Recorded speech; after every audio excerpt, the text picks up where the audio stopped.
Who's starting this off?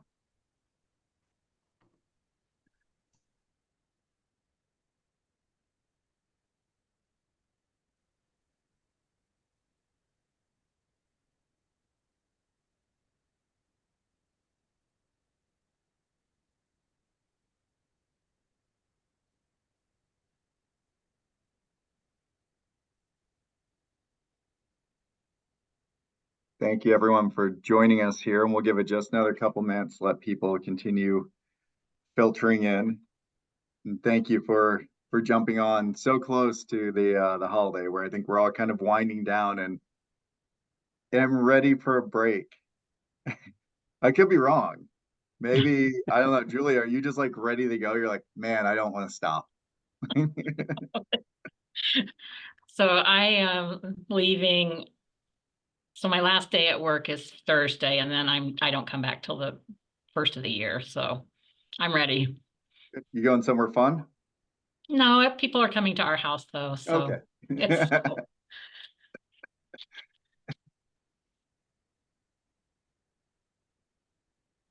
Nice. Let's see. Yeah, give it one more minute and then we'll launch right in. Maureen, anything fun up in Michigan? No, not really. It's gotten cold in the last couple of days. We've been having a wonderful fall so far. It snowed a little bit last night, so I'm not a fan of winter, but I love the four seasons. So I'm in Birmingham right now, and so everyone online just gets to listen to this. I'm in Birmingham right now. It was 29 degrees this morning. Wow. For That's Alabama, unusual. that's pretty rough. Did they shut the state down, or No, sadly not. Good. Well, let's go ahead and get into it. So thank you again, everyone, for joining us. My name is Jared Schneider. I lead the bus initiative team for CalSTART. With me today is Mike Hines, who's not pictured on the speakers for today. I think Mike, you just may be the slide deck director today. correct? Yes. And then Maureen Marshall, who's our senior director and leads our Midwest team for CalSTART, and Julie Castillo with HERDA out of Iowa. So Julia, great to have you, and always Scott, love having you here. Thank you for doing this with us and helping us put this on. So yes, as was said, please put any questions in the chat as we go through here. So really excited to have everyone on here for our last of this 7-part series on fleet transition planning. Where the agenda for today, we will just kind of do, obviously right now, quick introductions, go through a quick recap. Scott, if you want to say anything, I'll let you have that opportunity here in just a second. And then Julia will be presenting on HERDA and the work that they're doing, and then we'll have questions and answers, and then we'll wrap up. So Scott, I want to turn it over to you. Just, again, 7-part series, you guys have done an amazing job. So, or actually, sorry, I'll go ahead and I'll recap just in case. So I won't put you on the spot for the recap. So, or sorry, industry updates. I'm all over the place today. I'm already checked out. So Scott, go ahead. Any industry updates you may have? No, just we're thankful folks have participated, and the whole CalSTART team were really appreciative. Rosie and I were up in New Jersey last week, and we had a couple members come up at the Council on Specialized Transportation meeting and talk about how much they were getting out of these, and it was nice to hear. For the members out there, if you're watching this on in a recorded version, we've talked all through it. You see on the screen there, we talk workforce development, but pretty much every aspect that you should be looking at has been discussed in these sessions. And if you're just jumping in here or you haven't seen them all, they really, there's a lot of good content here. But this last episode in our series is where it all comes together, and how does it work, and what's a small system to do once they've done all the fleet transition plans. And we wanted to make sure that you heard from an agency that is implementing, not thinking about not planning to do it in the future, but doing it. And really urge all of you to consider the same. You know, we're entering this period. Julie and I were talking earlier here, you know, and she mentioned very accurately that there's funding available to do this. There's rolling stock out there to do this. Even the most rural of you have aspects of your service that make sense. Those of you in the fixed route world, obviously, you're in the midst of this.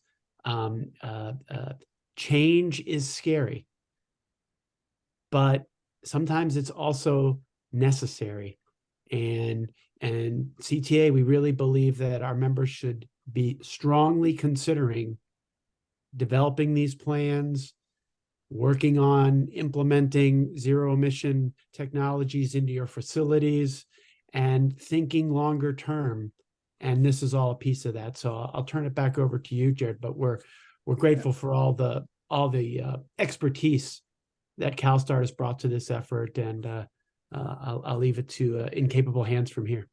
No, I appreciate that, and I love how you brought up Julia's on here to talk about how this all kind of comes together. It does hurt my feelings that people wouldn't just take us at our word and just assume it works. So apparently we have to prove it out. So no, it is absolutely fantastic. And if you missed last week's webinar on workforce development, it was excellent. Mike led that one. And as you may know, if you've heard me kind of pitching this, we have a podcast called Transition to Zero. It's on Amazon's or on Spotify, on anywhere, or on Apple Podcasts that you can find it. And it's usually, or this last one was with James Hall, who did the workforce developments. We've kind of done this in a series where each of the webinars is a supplement, or each of the podcast episodes is a supplement to the webinar. So I'd highly recommend going to check that out if you want to just get more information on workforce development and how it feeds into the transition plan. So it was a great job last week on that, Mike, or last week, 2 weeks ago. All the days are running together. The next slide, please. There we go. I think I am now handing it over to Julia from here. So thank you very much. Yeah, well, I first wanted to welcome her. I mean, I'm so. Oh yeah, I'm sorry, Maureen. That's my fault. No, that's okay. I love that you're in the holiday mode. It's important to get there. No, but Julia is one of the first agencies that I worked with when we were first looking at low nose back in 2020, 2021. So it's really exciting for me to introduce her, Executive Director of the Heart of Iowa Regional Transit Authority. In 2019, she was the Community Transportation Manager of the Year by CTAA. So again, your audience here knows you well. President of the Iowa Public Transit Association, National Rural Transit Association Review Board Member. Wow. I mean, your accolades continue to grow. Transform HRDA from an agency operated by 7 different contractors to a 1 in-house operation. HRDA serves 7 counties, encompassing more than 4,000 square miles. You have 90 employees now. You're serving 300,000 trips annually, and you have an 80 vehicle fleet with a very strong fleet transition plan. So welcome today, and we look forward to hearing from you. Thank you so much.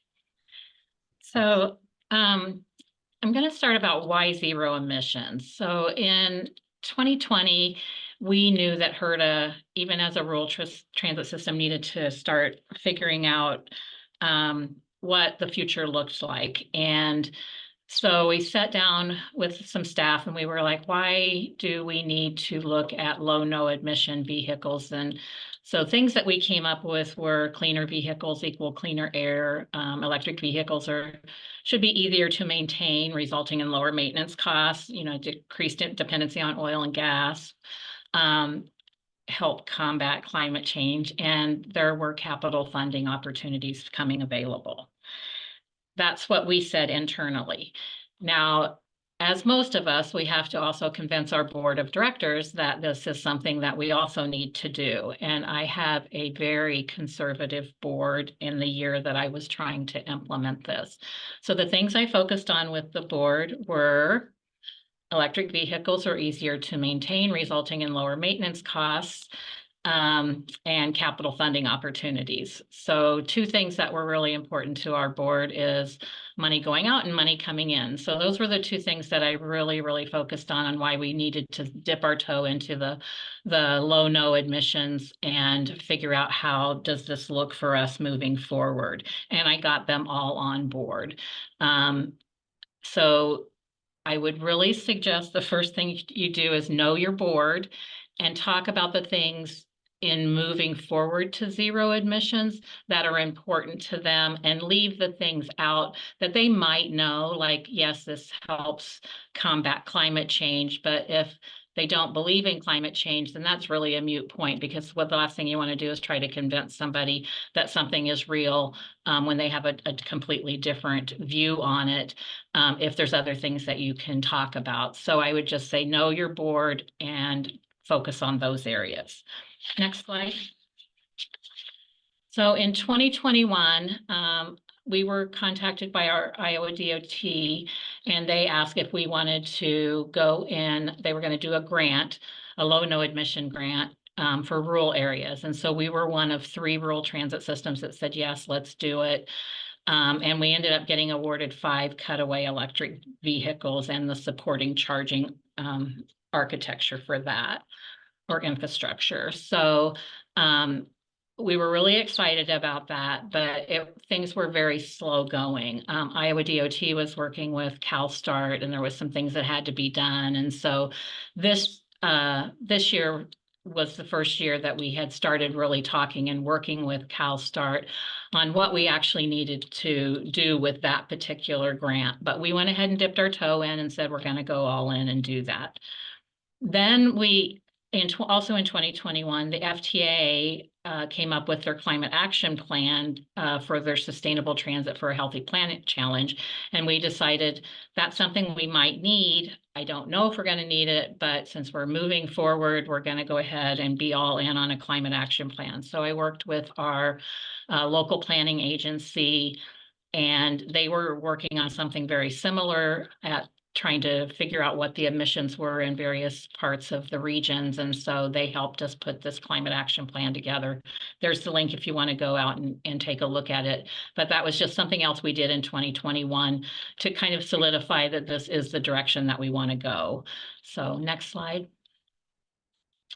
So then in 2022, we decided we need to update our strategic plan. And so we put in there that we want to be net zero by 2050, which was what the current administration was really pushing transit systems to do. We want to operate vehicles and adopt technology that has the least impact on the environment and maximizes long-term sustainability.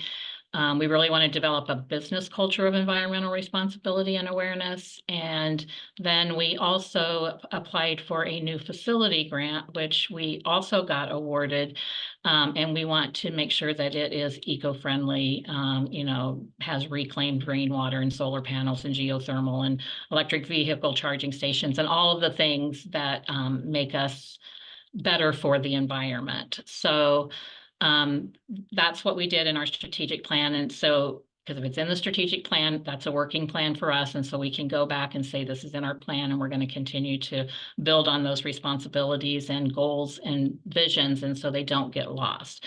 So I would encourage you that if you want to go this way, before you get to the vehicle transition plan, you put things in place that hold you accountable to the community, to your board, to your staff, that says, yes, this is the direction we're heading.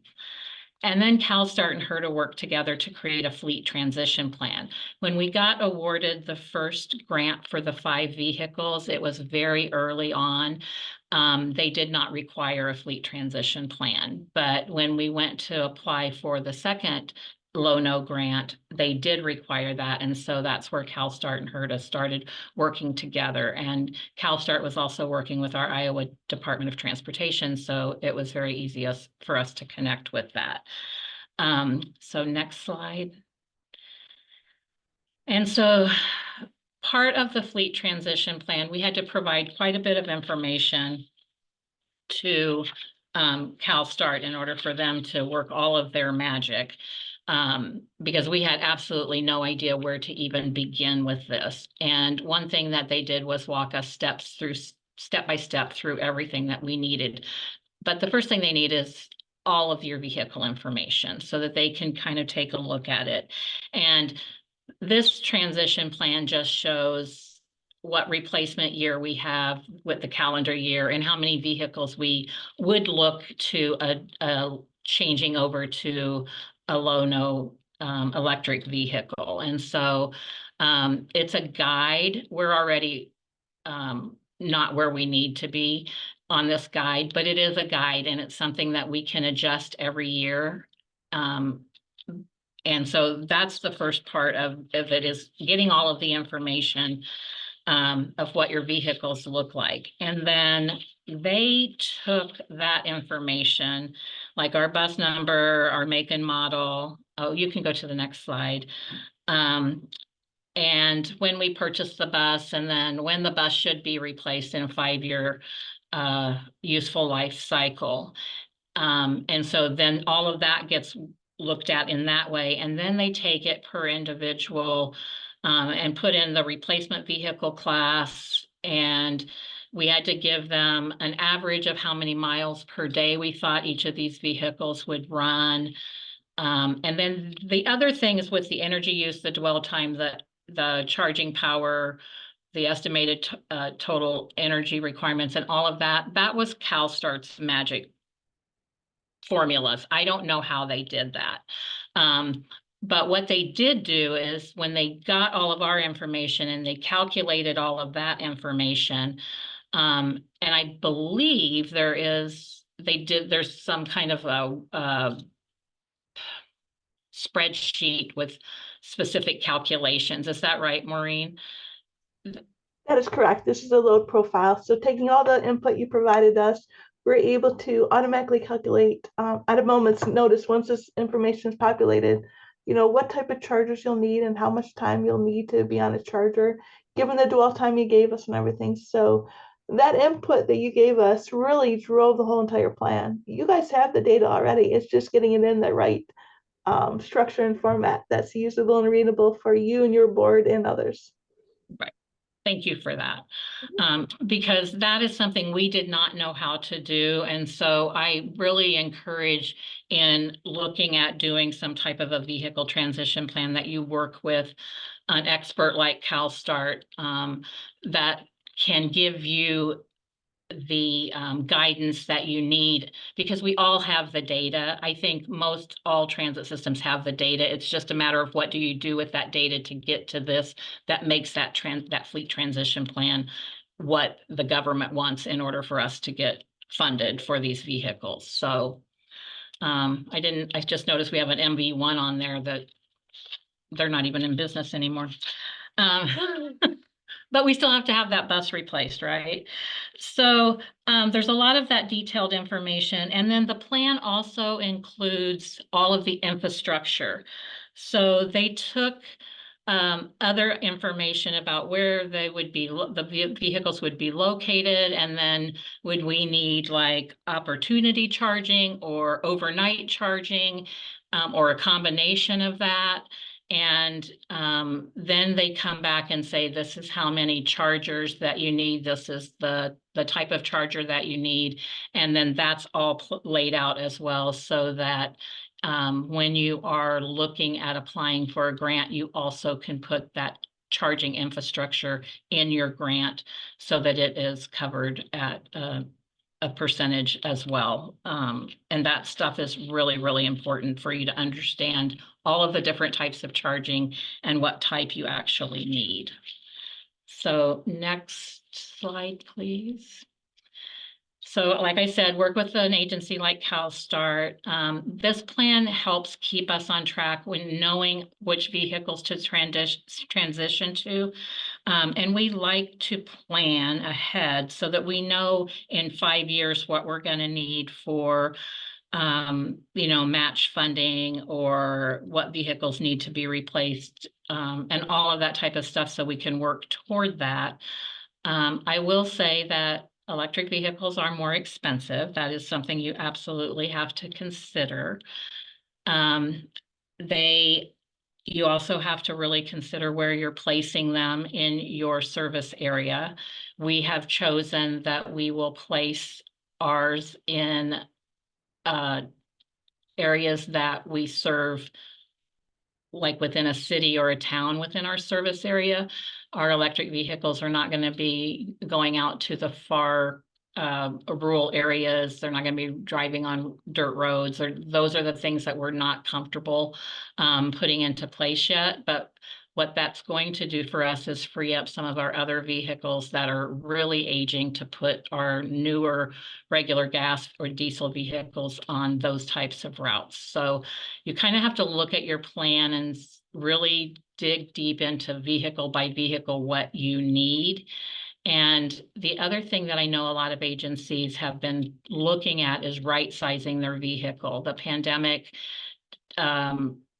took a toll on most transit systems. If you don't think that you're going to get back up to the numbers that you were, just strictly because the world changed and there are now things like grocery delivery and telehealth and things that we used to take everybody to, but now they can find them other ways.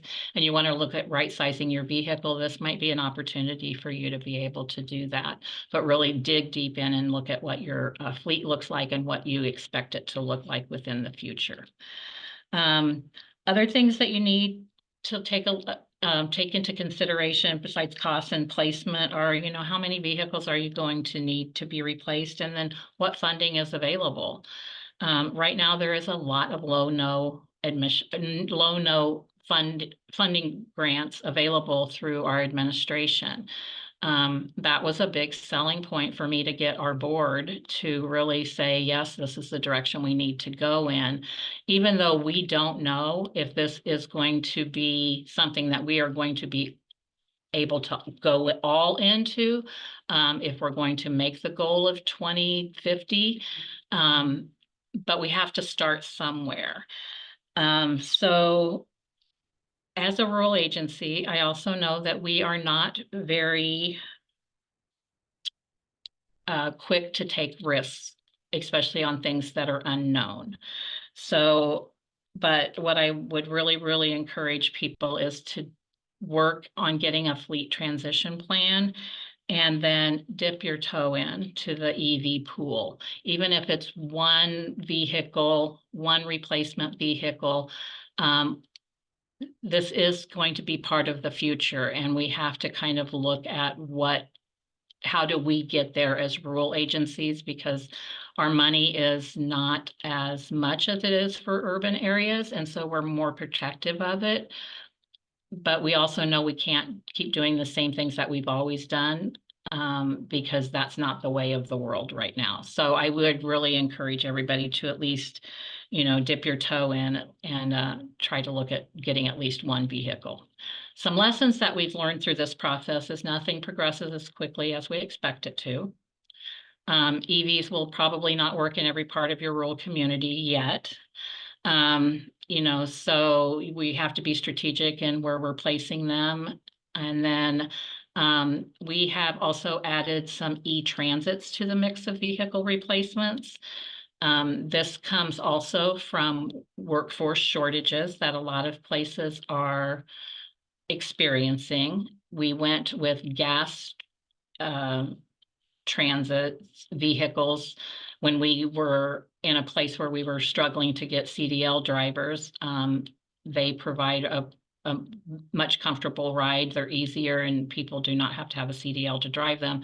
So it makes sense for us to replace some of those with e-transits or some of our larger vehicles, because we're trying to right size too with these e-transits, putting them in the mix, and they can be charged with regular chargers and don't need a lot of special infrastructure. So anyway, next slide. I think that was the end. So I what I wanted to say was we've applied for 5 vehicles, we got 5. Then we've applied for 2 other NOLO grants, so we have 7 e-transits coming and 3 more cutaways. So we will have a total of 15 electric vehicles that we've done just from the funding that's been available, because that's where the majority of the funding is. And with as large as our service area is and as many vehicles as we have, we'll be able to touch all of our communities with a few of those electric vehicles, and figure out how to make those work, because I really do believe that that's the wave of the future, and we need to, move forward. A couple of other things I would say is CalSTART was great with allowing us figuring out. No, CalSTART was great in educating us on how to work with our utility companies. That's something that I had never thought that I would be interested in, or even know how to actually contact them and be like, here, I have no idea what I'm doing, help me.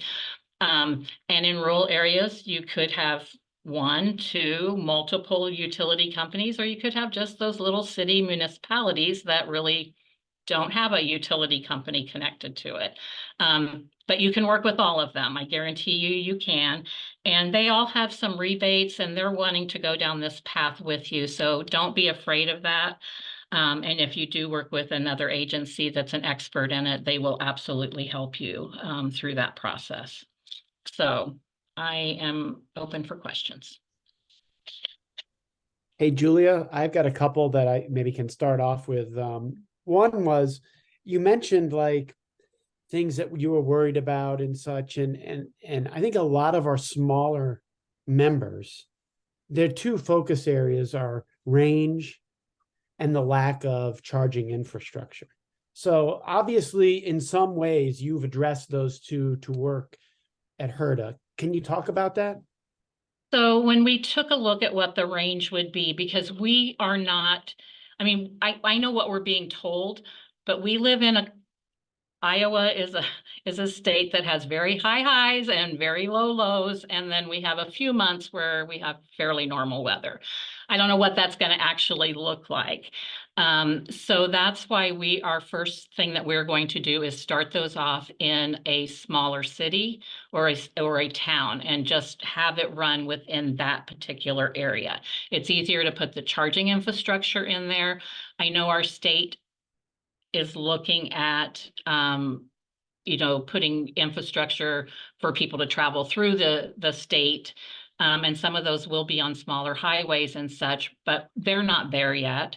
And the last thing we want is to send a vehicle out and it die, on some rural road. So you have to be really careful of that. And that's why I said we're going to be able to put these within these towns and move some of our other vehicles, newer vehicles that we operate in the towns, and move those so that they can take the place of some of our oldest that are running on those dirt roads and those further distances.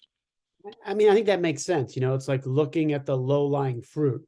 Mm-hmm. And I think that's the same filter that a lot of us smaller and rural agencies should be looking at. You are doing some parts of your service that are quote unquote in town, or that can work within a range, and that's where you start.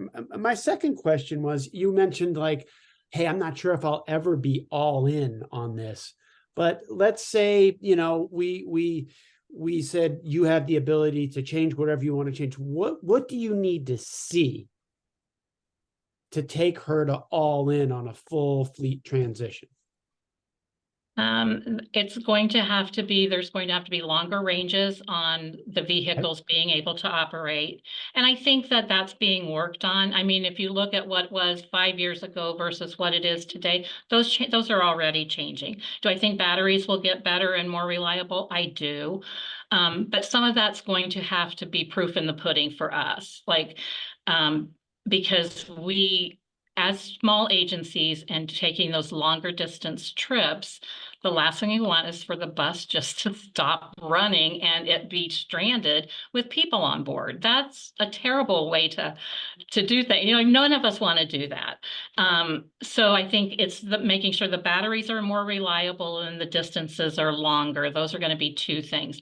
I also think because of the cost of the vehicles currently. They are quite a bit more. Well, all vehicles are more expensive now, but they are still quite a bit more than what a gas or a diesel bus is. Those prices are going to have to come down, or nobody's going to be able to afford to go all in. Yeah. Is it in your mind that some of the chassis and other kind of core components of the standard vehicles that rural systems purchase are actively moving away from gas and diesel and towards zero emission? Is that in your mind as you start this transition process? I do think that that's actually happening. Again, I think because those vehicles cost more. So when they cost more, somebody's making a higher profit.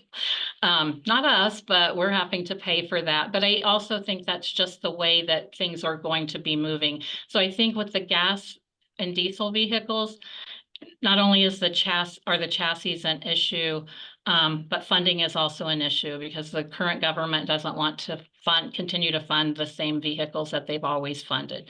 What would be ideal in my world would be that there would be somebody that was compliant with the Buy America that would be able to create a vehicle that maybe didn't need the chassis, more of a purpose-built type bus.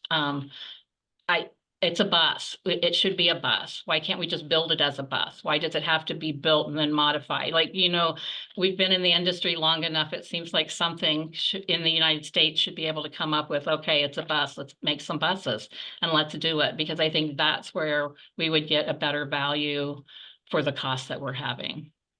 So I recognize some of the people on the call or on participating here. They're fixed route operators.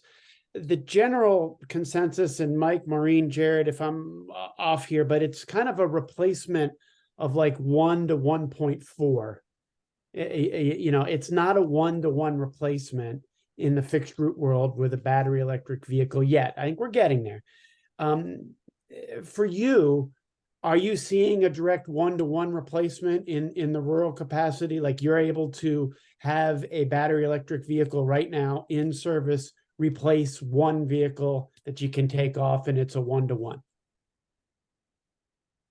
I think it is because of the way that we're doing it and staying in those smaller communities. Yes. And we kind of worked it that way in all of the figures that we gave to CalSTART for that spreadsheet as well, to kind of look at that's what we really wanted. But then also because they're smaller vehicles, especially if we're going with something like an e-transit, those can be charged on just regular chargers. So like the driver goes on lunch, we could charge that in and, he would be good to go by the end of lunch or, to finish. So there's not as many of those obstacles that the larger buses have where they have to have all of the special charging. Now, granted, we're not going to just charge them all on a regular charger, like forever. Like overnight charging, they'll have chargers that are stronger that can, do the things that they need to do. But I think for rural communities, we have some other options besides operating a huge bus that requires all of the special infrastructure. I can't hear you, Scott. Yeah, with rural, one I think is the important things is that a lot of members are operating in areas that, politically are conservative. And in some cases see the whole issue through a political lens. And, I know the area you operate in is going to fall into that category. And I think just to have that discussion so that folks can hear, you must have had to answer that question or deal with that issue. How are you doing that? So I really stuck with the biggest thing is this is where the funding is. So here's what we have to do. If we don't get some of these electric vehicles that are going to be replacements for our fleet, because quite frankly, 87% of our fleet is beyond its useful life. That's a large amount it's a huge amount, right? So if I can't get gas or diesel vehicles to replace that, but I can get electric vehicles. What does that look like to the board? The board's going to be like, okay, well, what would we do if we didn't do this? I'm like, we would not serve the people that we need to. We would not meet the needs of our constituents. They're your constituents. My board is all county supervisors. They're all conservatives. So I stuck with what was going to resonate with them and stayed away from how it's going to affect the climate or what we're doing to clean the air, because that stuff they do not want to talk about, and that means nothing to them. But what does mean something to them is money coming in, and it's going to be less maintenance on these vehicles. There's less, potentially, that's what we're being told. And so that's where we're going with it. And we can get drivers. So we'll have the workforce, will allow us to continue to serve people. So you have to know the people you're talking to, know your audience, and know what's important to them. There are some people to help us with some of the match funding, and you know what's important to them? Climate change. They don't care about how many vehicles you're going to get, but they do want to know that you're going to be operating a vehicle that is making the air cleaner. And so when you go in to talk to them as, hey, can you help on the match on these electric vehicles, then you talk about what's important to them, and that's the climate and how we're dealing with that. So you have to know your audience and make sure that you're talking the language that's important to them. And that's all. I mean, that's the best I can say, because it is absolutely a political issue, and you have to find a way to maneuver it. That's an honest answer. And I think that's what people need to approach this practically and understand that if these vehicles are more readily available and you're that far behind on capital replacements and you're able to find parts of your service that make a lot of sense, and you see the private sector completely moving in this direction, that should be enough. But how you talk about it with a board as a transit leader is still critical. I'll turn it over to the CalSTART folks. Yeah, no, I think Julia hit everything quite on the head. As a Midwest regional director here at CalSTART, I also work across many rural areas and, across different political boundaries. And, if you look at the demand curve, as the demand for ICE, the internal combustion, gasoline and diesel vehicles reduces, the cost for those vehicles will go up. And as the demand for the battery electric or the hydrogen fuel cell goes up. Did I say that right? As the demand goes down, the cost will go up. As the demand grows, the cost should go down. And so we expect to see this transition happen just by nature. I would say we're always operating in future state. This is the next evolution of technology, and we're in the, we're beyond the pilot phase. We're, in the deployment phase of this technology, and there's room for growth and there's room for change, just like technology on the ICE side is changing daily. So I do expect that the cost for these vehicles to go down over time as the demand goes up. And we're going to find ourselves not being able to afford the ICE variants of vehicles. So it's better to prepare now while you have that money available to you and access to the vehicles and the infrastructure, so that you can pilot or prove out your deployment as you look at your at-scale plan and start to build out on that plan. So Jared or Mike, did you have anything to add to that? Go ahead, Mike. I was just going to add too. I mean, I think one of the things that we've kind of hit on this series, and Julia speaks to it too through her experience, is that the fleet transition plan really is an opportunity to kind of review what you're doing currently, what you would like to do, and kind of guide you on that path. But again, like we mentioned before, you're not stuck to the plan. It's meant to guide you. It's not meant to tie you to anything. So as technology change, as your needs change, as your service levels change, you have the opportunity through this process. But to Julia's point, like really now is the time to do this if you're making the move to zero emission, because the funding is there. There is the opportunity. There's so many other agencies who are doing it. So there's a lot of lessons to be learned from folks like Julia and others. So it really puts you in an agency if you have not started, if you haven't done your fleet transition plan, if you're wanting to go down this path, or if you need to go down this path because that's the direction where we're going, Now is the time to do it because there's a lot of support out there, both financially and just in terms of the knowledge. So again, just, you know, keeping that in mind, that if you're not sure what it, if zero emission is right for you, or what your opportunities are with zero emission, the fleet transition planning process is really designed to kind of guide you and educate you, not so much to tie you to anything. So again, it's an opportunity as opposed to a mandate is I think the good way that we look at it. Yeah, I do want to say my other thing here, and just looking at this from a more holistic standpoint, is when you're engaging with the utility, you have to think about this. And again, I mean, understanding if you're doing this for your agency, you're thinking about like your own situation.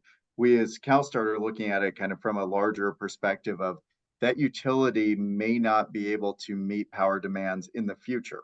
So they have to start planning for it now. So getting your transition plan together for what may be 5, 10, 20 years in the future helps your utility to make sure that they're able to plan for you, and then to plan for everyone else around around the area, because that is kind of a choke point across the country in certain areas, that there may not be enough power available in the coming years. Whether you're in a rural area or an urban area, there are constraints at certain levels. So getting that in writing and sharing it with your utility now is a good way to kind of prevent any trying to head off any issues that may come up in the future with the amount of power that's available.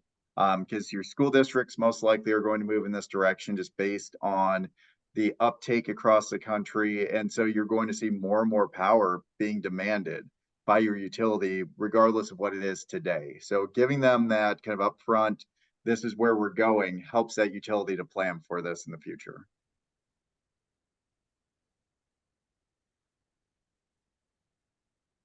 Good. So any more questions? Let's see. Oh, Scott, you may have been typing an answer here to Lisa. You're muted, Scott. Twice. It's really bad. Yeah. Lisa, I think, you know, moving to CNG is a low emission.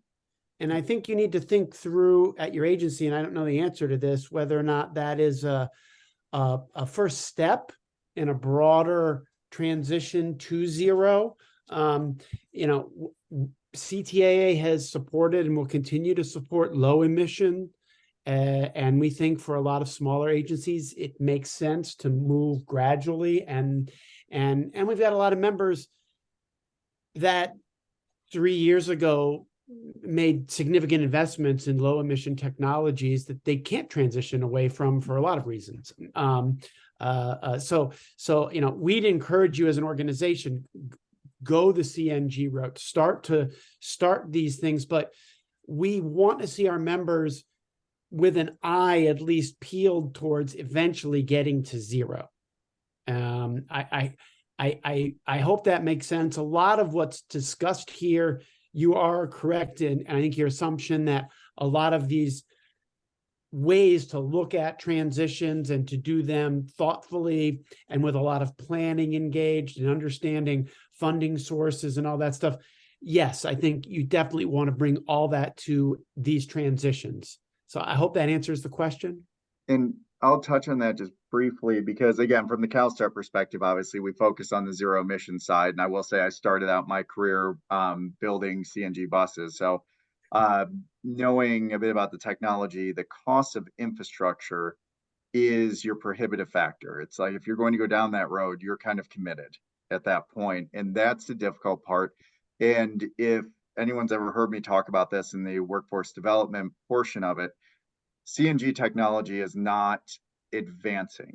It's not something that is growing. It's the same thing with propane, and that's nothing against any of this. It's just the technologies have somewhat stalled out, and we're moving in a direction towards zero emission technologies with hydrogen and with battery electric vehicles. And so the question becomes, what do you want to train your workforce into? What do you want to set up the next generation of your workforce to have a skill set in? Something that is somewhat slowing down and is somewhat antiquated, or do you want them to be prepared for the future? And so I always look at trans agencies, not so much as just transporting people, but an investment in their communities. an investment in the technology and the future of their communities, because introducing these technologies now, it's what gets the technical colleges, it's what gets your, your community colleges, your trade schools interested in putting in classes to train people in this so that they'll be ready for the future. Because otherwise we're almost locking people into a skill set that may or may not be applicable in the future. That's the part that always makes me nervous. And again, I have nothing against people in the propane industry or CNG. Like I said, I came out of that. It's more, what can we do for the future of our country and everyone that we are working with and working around? How do we support our communities? And I don't think that investing into technologies that there isn't much of a future there, that doesn't seem like the best way to go about it. But again, everyone has their own path there. It doesn't mean you have to, like Scott had said, you don't have to go 100% zero emissions tomorrow. These are living, breathing documents. And if that was something you wanted to pursue, was looking at what a transition would look like with CNG, absolutely put the numbers to it and see how it pencils out and what the eventual transition would look like. And then do an apples to apples, because the vehicles are cheaper on the CNG side than they are on the battery electric side. Completely understanding that there is a break-even point, and I think everyone has to make that decision. I think there's a person in the chat, or rather Kenneth Bird, is your hand up. I'm going to allow you to talk.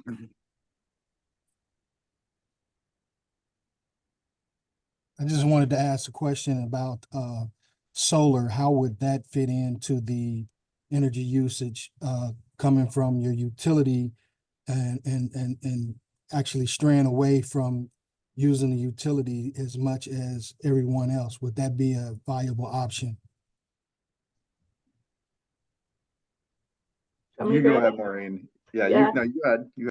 I was gonna say energy storage and solar being a component of energy storage is a really important factor to look at, not only for your energy needs, but also for resiliency. Should the grid go down for any reason, you would always have that backup power available to you.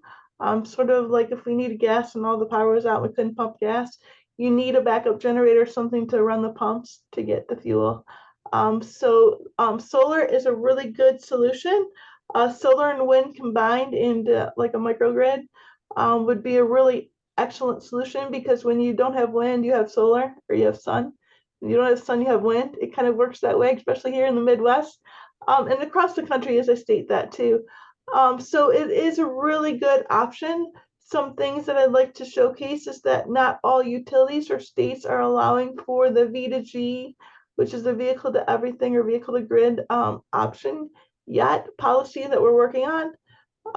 The other piece is, if you were to look for energy storage and solar as a solution, my word of advice and aha moment I had this week is make sure that when you're purchasing that solar array to buy extra panels, because the technology is changing so quickly that if something were to go wrong with a panel, it's kind of hard to replace. So just an aha moment that came to me this week that I will never forget, because we have a fleet that, set themselves up for success. They're still running, but they have a couple panels that are no longer operating, and they're not able to replace them until the next technology becomes available. So with that, Mike and Jared, would you like to add? I would just add that, solar and those types of resources are also great options if it's an option for you. And again, engaging with your utility is really important. But we've also seen agencies look at those options and going through the motions of installing those options, and it provides them a means that they could potentially put power back into the grid if it's available.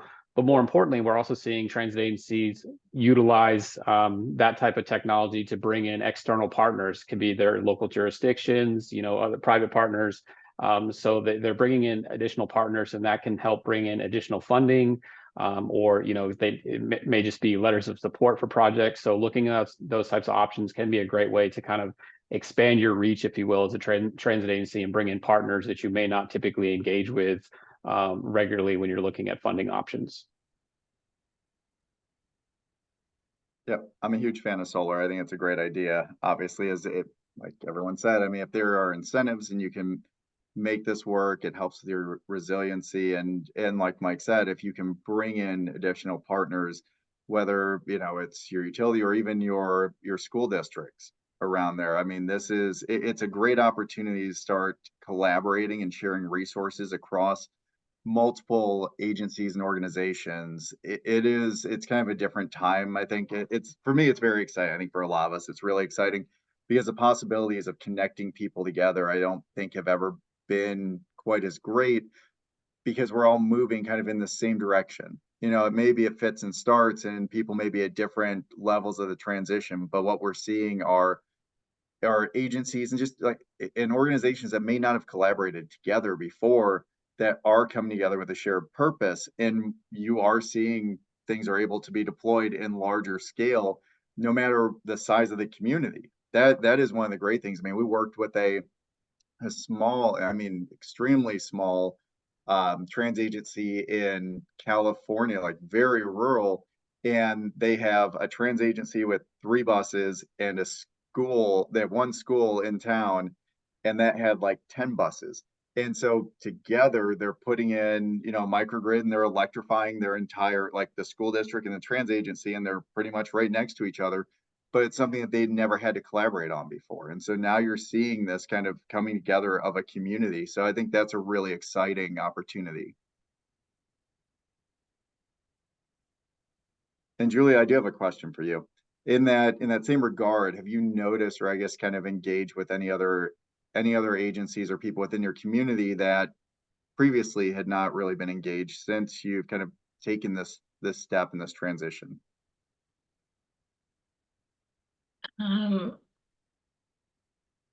So, well, we've never worked with utility companies before. That's something that's brand new. So that's new. We have talked about the school districts because they are also being encouraged to go electric, and in the rural areas, we also transport a lot of school children along with the school districts. So that's something that we've actually been talking about. How can we partner more closely with them? And then we have out like on the utility side, when we've been talking about what we want to do, we've been working more with intercity bus, which we've never worked with before. And then we've actually had some vendors that sell vehicles that are interested in, because we would be putting in, you know, like electric, like the maintenance facility would have room to work on electric vehicles and things like that. And so they've kind of wanted to figure out if they could partner with us for the maintenance facility part of it, and how could they use that as well. So, and that would also bring in some additional funds, you know, to help. So I think that the possibilities are limitless out there. You just have to figure out, you know, if it makes sense. And so we're still kind of working through some of that. Good. Well, thank you for that. Are there any other questions from the audience or any comments from the panel here? And if Maureen, did you want to say anything? I was just gonna say it's been an absolute delight working with Julia and her team on their transition plan, and we really look forward to them getting their first buses and getting the infrastructure in place. And you know, FY24 is right around the corner, so refresh that transition plan and, you know, see where it takes us for the next planning event. So thank you again for your partnership and support. Well, good. Well, thank you, everyone. And I really appreciate everyone coming out for this and the continued support from CTAA and in doing this. And hopefully we can do more of these in the near future. So thank you again, everyone. Thank you, Mike, Maureen, for jumping on here so many times, Scott, for your team and the support they've given us. So thank you very much. Everyone have happy holidays, a wonderful new year, and we'll catch you all in 2024. All right. Thanks, everyone. Thanks, Julia.